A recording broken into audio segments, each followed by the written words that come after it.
Друзья, сегодня мы поговорим с вами о том, как сохранить дома счастье, спокойствие и благополучие даже в самые трудные времена, когда одна из членов семьи беременная и немножко, может быть, куку и делает все нервы. Беременность, конечно же, это не передаваемый период нашей жизни, такой воздушный, классный, кайфовый, лучший, ожидаемый и много вот этих слов, которые мы можем сказать именно с моментом беременности, но в то же самое время у нас были очень сложные моменты. Например, От моих гормональных перепадов до всяких разных бытовых сложностей. И мы хотим поделиться с вами, как мы справлялись с ними и как мы умудрились остаться живы, выжили в этой ситуации. выжили и дальше любим друг друга и смеемся над этим всем. Радуемся, что мы такие молодцы и хотим передать наш опыт вам, чтобы вы тоже пользовались этими советами, потому что мы не единственные, не последние люди во Вселенной, которые сейчас беременны или будут беременны. Ну, что девочка, что мальчик, что муж, что жена, поверьте, это одно целое, когда кто-то из семьи становится беременной, то страдают оба. И я хочу сказать, что в нашей семье действительно именно так и получилось. Ребеночка ношу я, да, я испытываю там разные физические сложности, так как меня болит спина, там тра-ля-ля-ля-ля, все эти такие моменты, тянет животик, там тяжело спать, куча разных пунктиков, но... Психологически страдаем оба. Да, психологически переживаем это все... Вот мой нос ей уже не нравится. Это все вместе. Честно говоря, это намного легче, когда ты понимаешь, что ты не одна в этом мире. Страдаешь. Страдаешь, да. Знаете, как есть такие моменты, когда тебе больно, хочется сделать кому-то тоже больно, там, иногда просто за руку взять сильно. Это то же самое, это же, мозг наш так срабатывает. И мне от этого, например, намного легче. Проще. Я вижу, проще, да. Я вижу, что муж там тоже плохо спит, тоже все забывает, тоже растерянный. Это получается, когда я ухожу на тренировку, ты такая встаешь, yes, у меня получилось! Что мне сегодня сделать? Какой у меня коварный план будет сегодня? Ты так себя ведешь, да? Нет, я так... Такая лежишь, я ухожу такой, прыг, сальто вперед. Да, я это сделала! Еще один день, победа! Слушай, что он говорит? Нет!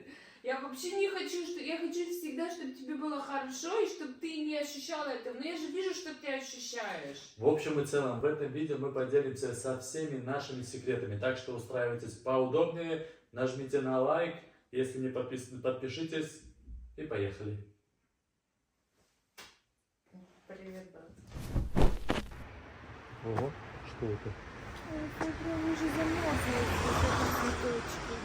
Забираем домой. Забираем, что ты вылез сюда замерзать. Не понимаю. Холод такой сегодня. Хотим с вами поделиться, какую важную роль играет поддержка друг друга.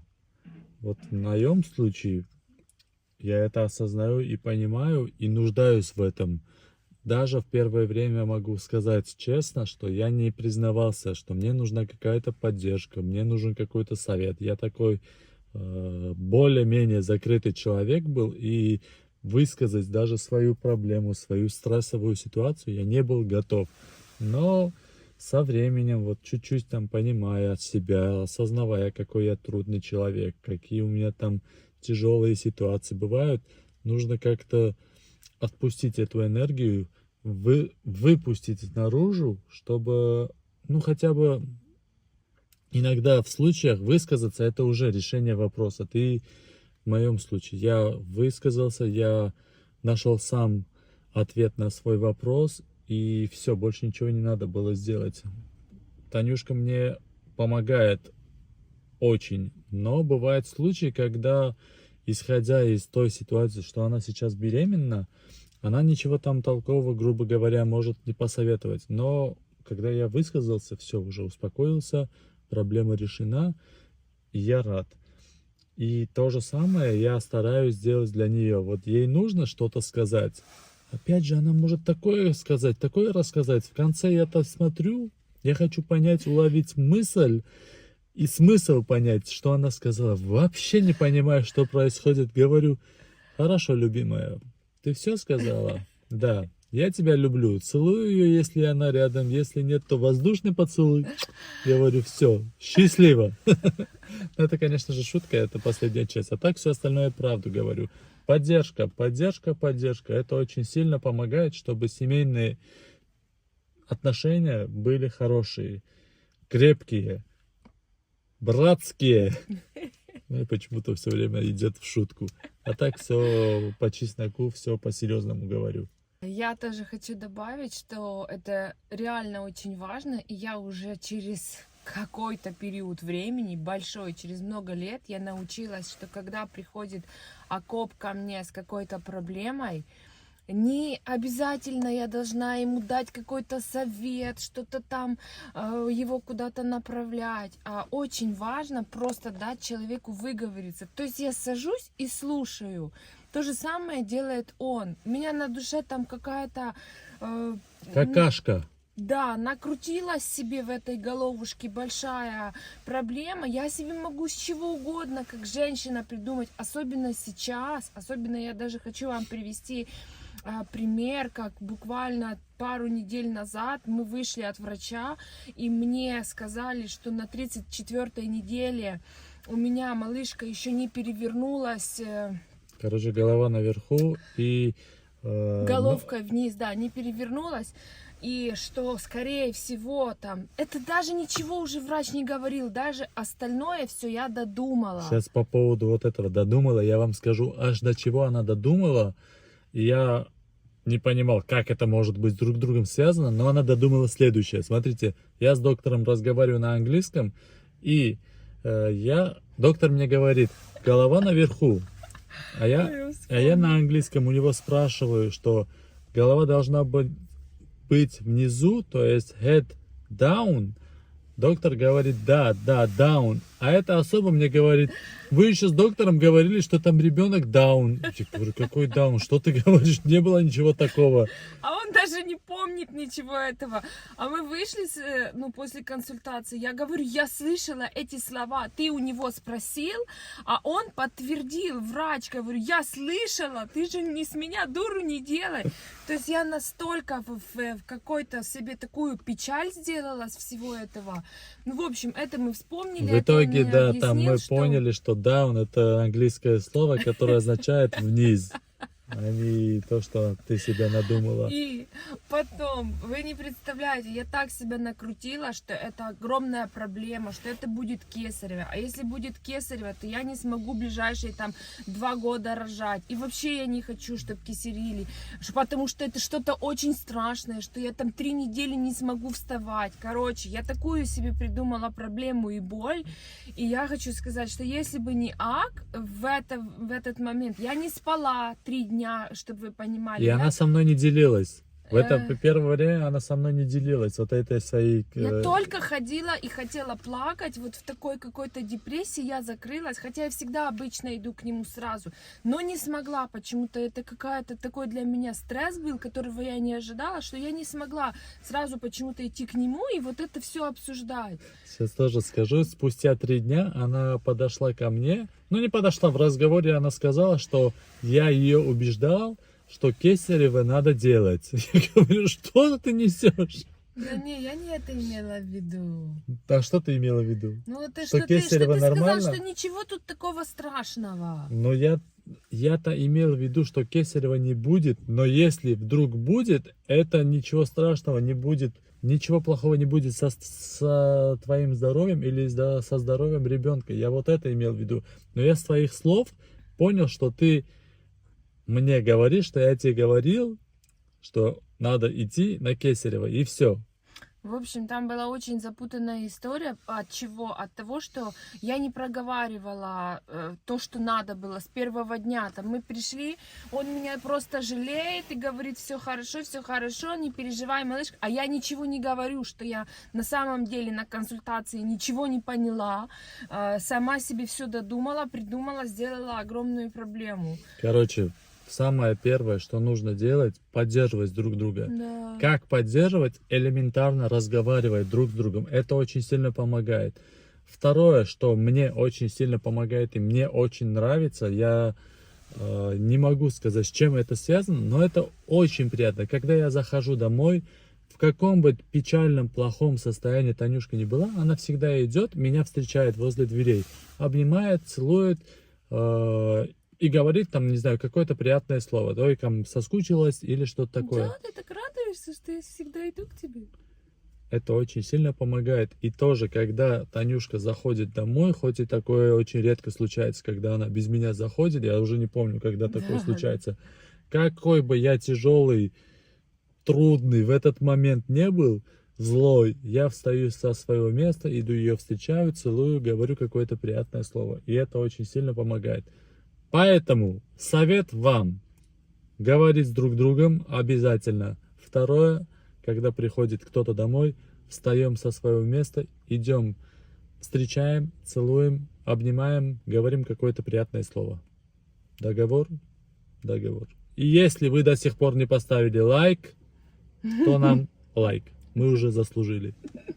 Очень важно еще, чтобы вы еще и ухаживали за этим человеком, за своим тоже.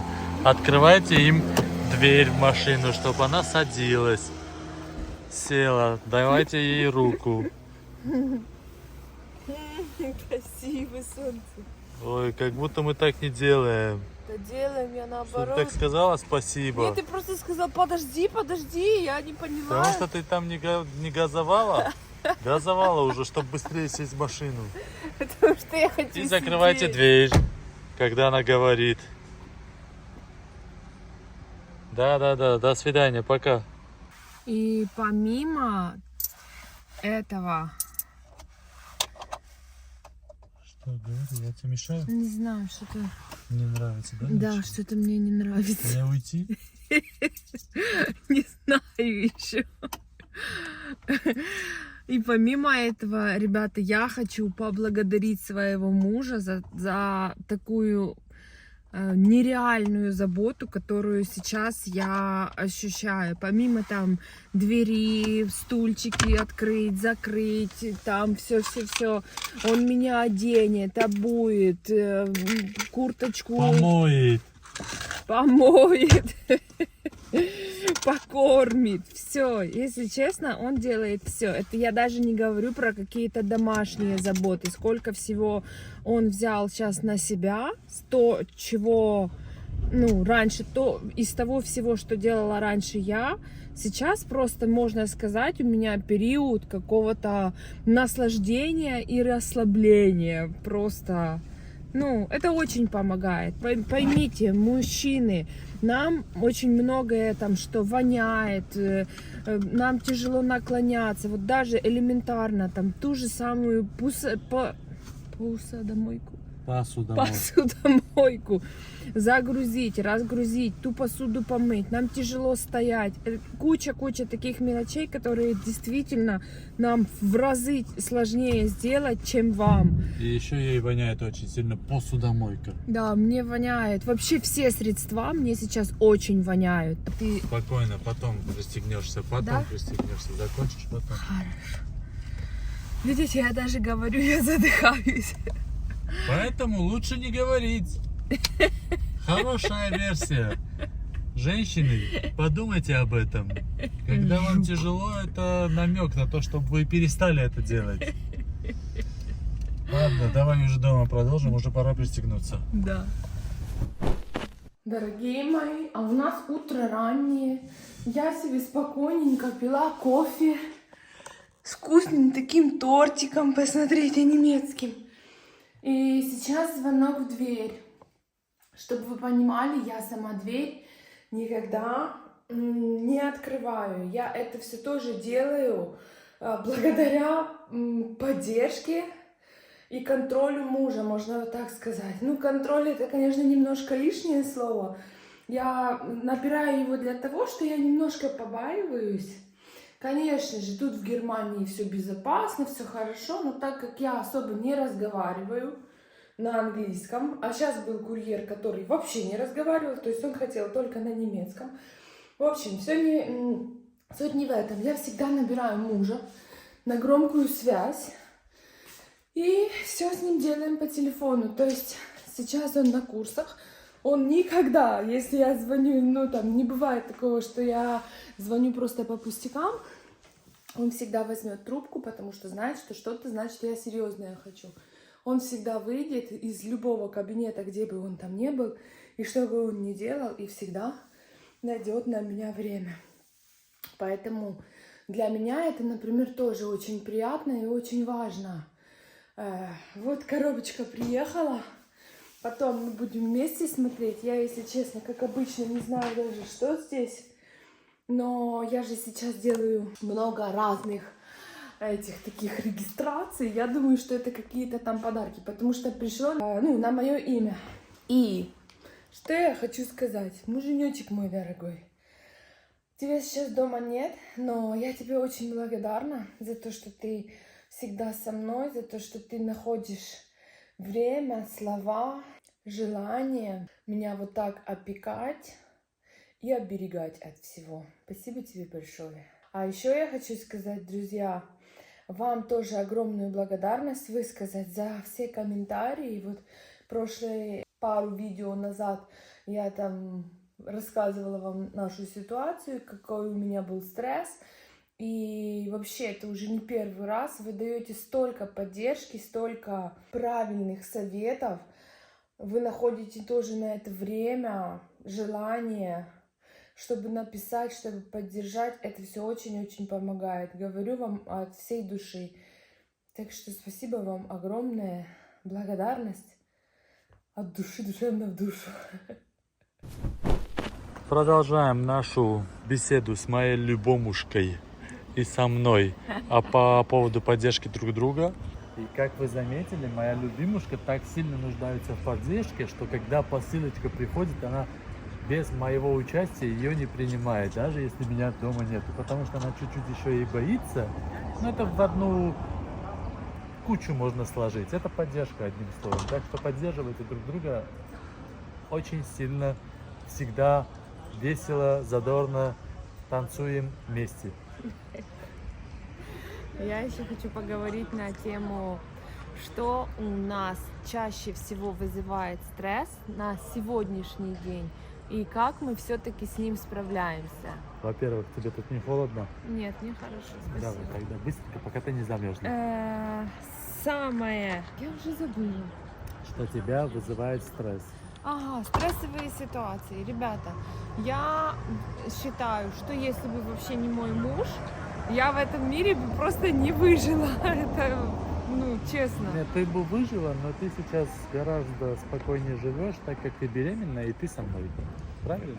Согласна. Одна из моих самых тяжелых моментов, которые я переживаю сейчас, это незнание языка. И то, что мы находимся в чужой стране, где приходится все изучать с нуля, все узнавать.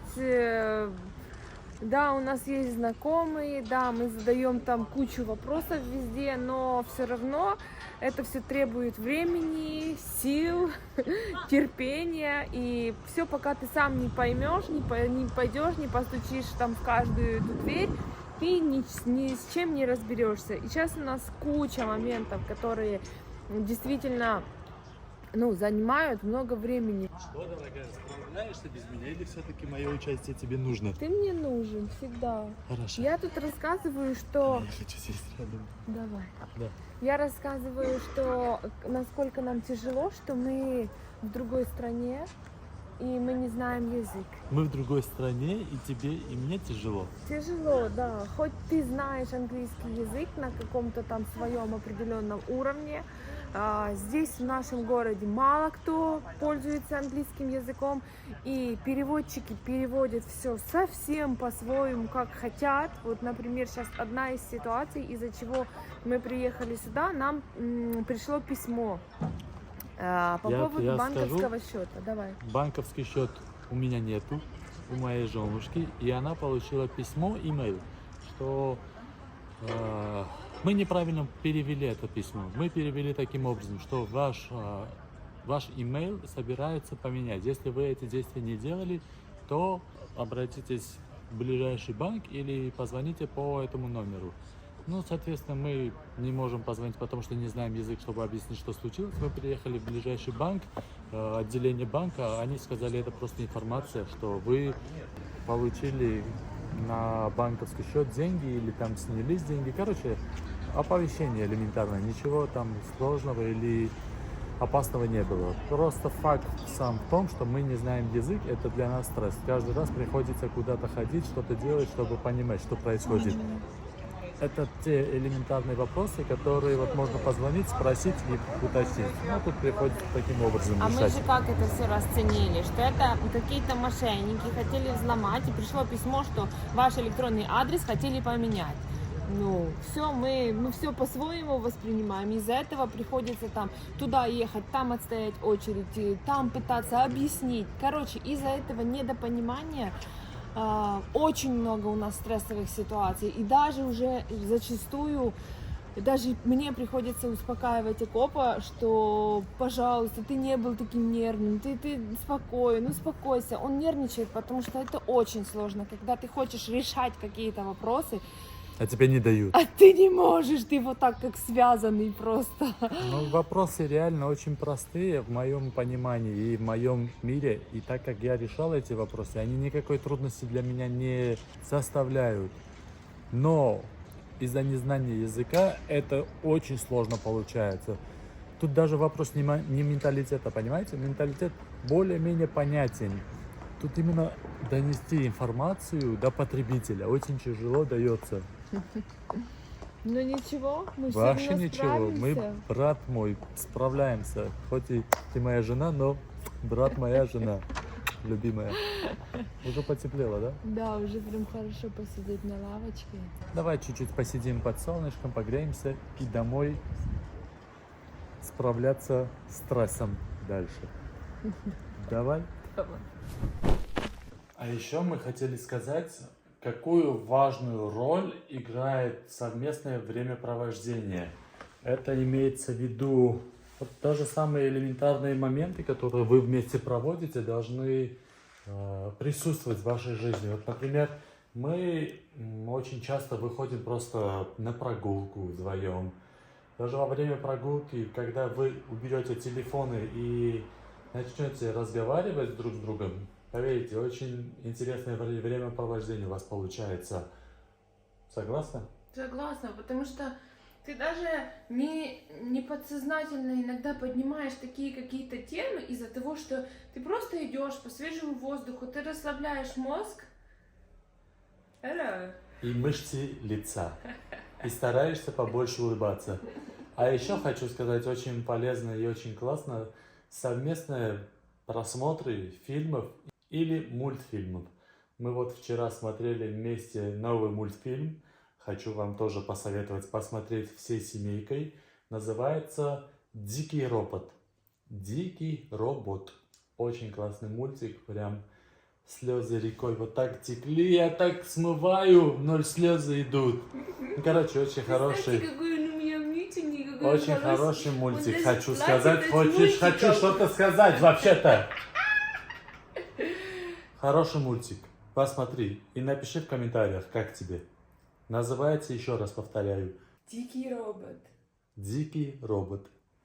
И вообще мы очень любим совместные просмотры фильмов, мультиков, не знаю, я там нарезаю какую-то тарелку фруктов, мы сидим, жуем, или же там, может быть, даже какие-то вредности кушаем. И я вам хочу сказать, что это, во-первых, очень сближает, во-вторых, это действительно очередная тема потом в семейной паре о чем-то поговорить, обсудить там. Вот этот мультик мы до сих пор уже сутки почти прошли, мы до сих пор его обсуждаем, потому что он душевный, хороший. И, в общем, проводите так время. И мы хорошие. И мы хорошие. Распаковку будем делать? Будем делать распаковку? Давай. Давай или не хочешь? Я хочу распаковки потом в отдельных видео делать. Хорошо, смотрите, в следующем видео у нас будет распаковка 1, распаковка 2 уже. Да-да-да. Когда мы были у акушерки, она посоветовала упражнение на этом мячике. А Копчик, конечно же, купил своей женушке мячик. Сейчас будет приводить в годное состояние, то есть надувать, чтобы женушка делала упражнения и избавлялась от болевых ощущений в пояснице. Когда мы были у акушерки Хебамы, она показала, Танюшка попробовала упражнение на мячике, ей прям было очень хорошо, поэтому быстренько побежал, купил мячик, принес домой. Как вы видите, поддержка, забота. По-другому не может быть. Еще от себя, дорогие женщины, хочу дать вам такой маленький совет. Хвалите обязательно своих мужчин. То, что они приносят домой мячики. Они много чего делают. Просто надо уметь это замечать и это озвучивать. Потому что многие из нас считают, что он это делает, потому что он должен делать. И это его обязанности и все такое прочее. Конечно, это все правильно вы говорите. А с годами еще больше это все превращается в обязанности, в должен и все такое прочее. Но, как ни крути, он же может этого не делать. За каждую мелочь... За каждую мелочь нам это не сложно. А я считаю, нужно сказать спасибо, нужно похвалить, нужно это подметить, какой мужчина молодец. И он со временем будет хотеть все больше и больше это делать. Это нам все на руку, если что, так по секрету. Это не секрет, я все слышал и все знаю. Просто, дорогие мужчины, осознавайте то, что вы делаете и для чего вы делаете. Вы делаете для своей второй половины, для своей любимой.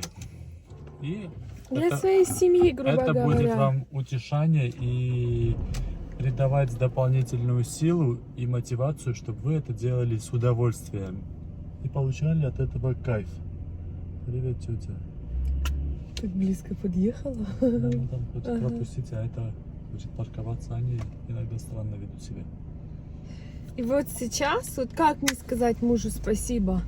Купил мне этот шар. Я причем говорила не покупать, потому что это лишние траты, лишние деньги, сколько тут этой беременности уже осталось. Он увидел там, когда мы были у нашей акушерки, что мне этот мячик помогает, что я туда на него села и сразу мне поясничка расслабилась, мне так стало приятно, хорошо.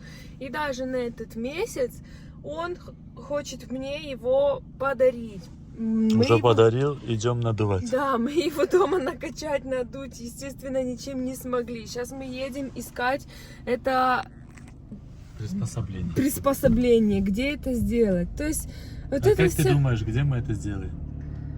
Не знаю. Вот у тебя задача вот сейчас надуть мячик, что бы ты сделала? Я бы сказала тебе, и ты все решишь, я же Это знаю. понятно, но вдруг меня там нету, я куда-то поехал. Ты есть, Зая, ты всегда есть у меня. Зайчик, я по Всё. делам пошел. Не хочу. Что и как я могу придумать, как надуть? Только ртом бы дула, а по-другому я не знаю, как Там это не делать. получится. Все, поэтому ты у меня есть, поэтому Бог мне послал тебя. Я очень много просила и хотела такого мужа, как ты. Шарик надуть, сдуть. Надуть, да? Не получилось. Насос мы не смогли найти.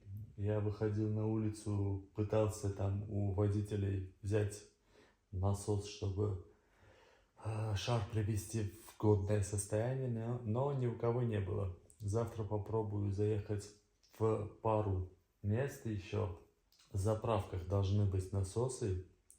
Я думаю, там можно сделать вот этот момент. Но там нужен будет игла, называется, штука, которая всовывается. Я, короче, этот вопрос завтра решу. Вернемся к нашему разговору о поддержке. По поводу поддержки хотелось сказать, что вы можете еще плюс ко всему этому найти какое-то хобби, которое поможет вам сделать общее времяпровождение еще лучше. Общее хобби я имею в виду. Ну, например, там, не знаю, музыку можете послушать какую-то классную вместе. Можете собирать, как они называются? Пазлы какие-то, Пазлы, я да очень что угодно. Люди, выйти, если хотят, поиграть в баскетбол вместе.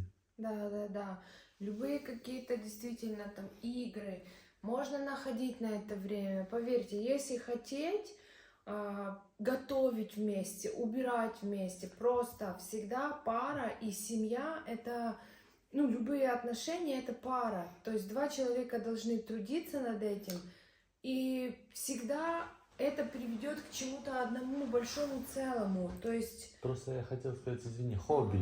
Не как этого достичь, а хобби вообще. Хобби, знаешь, что такое? Знаю. Собирать там, не знаю, фигурки. Тоже, ну да, наклейки. для меня готовка это тоже хобби. Это как быт, понимаешь? Оно уходит как-то в другую линию. Это, можно сказать, общее времяпровождение. Но хобби назвать готовкой, это... Почему? Ты что, не кайфуешь, когда ты завтраки делаешь? Ну, ты любишь сам, чтобы... Ну, а я люблю, завтрак чтобы ты со один всего мной лишь был. делать. Я завтрак хочу делать. Тебе неудобно? Нормально. Точно нормально? Нормально.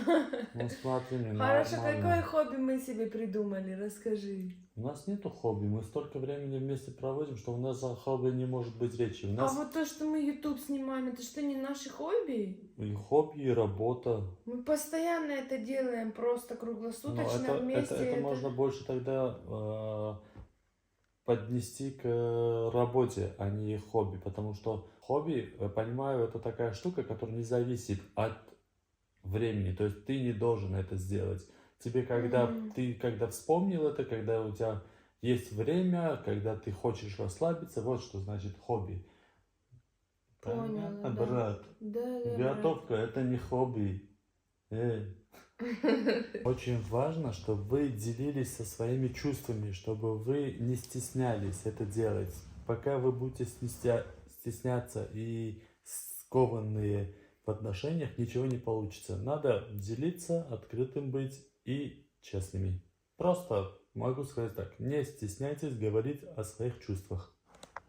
Чувствую тебя. А я еще хочу сказать, что когда-то давно ты придумал очень мудрую вещь, которой я тоже хочу поделиться.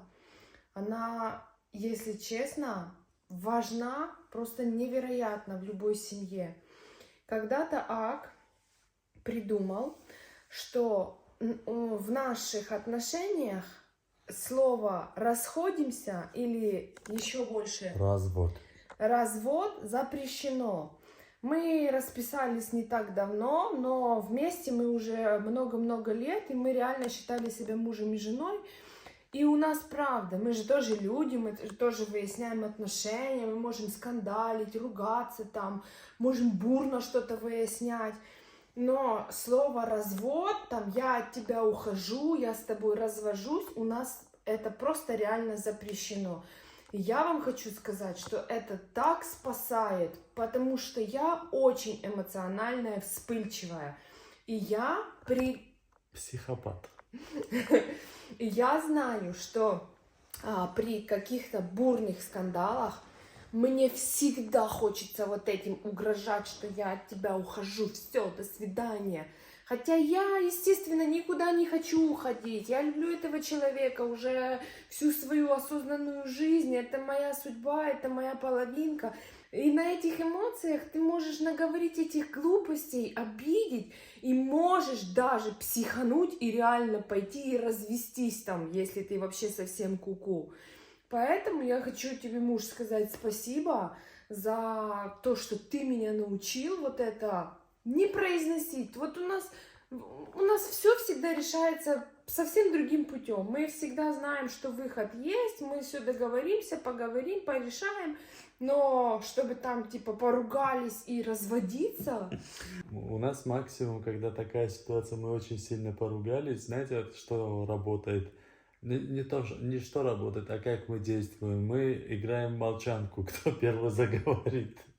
И то, сколько мы там в нее играем, Ну, я да, тебя там прошу. может быть там часа два, и этого нам хватает, потому что мы в любом случае там каждые 5 минут что-то друг другу говорим, общаемся и все Да, такое. уже нам скучно становится Да друг даже не без скучно, друга. это тяжко уже становится, вот не разговаривать со своей гендело, и все. Да, я не знаю, вот есть, кстати, пары, если вы таких знаете, тоже напишите, пожалуйста, в комментариях, потому что я такие пары знаю, которые, типа, поругались, и 3-4 дня они не разговаривают, бывает неделя, вот мне там девочки рассказывают, Нет, и я такого не может неделю быть. с мужем не разговариваю, и он наказан, я говорю, как ты вообще, ты какая-то больная, значит, В как том же можно, самом доме жить и не разговаривать, прикиньте, это какой этот стоит в квартире негатив. Да, это вообще-то какую ты корону одела.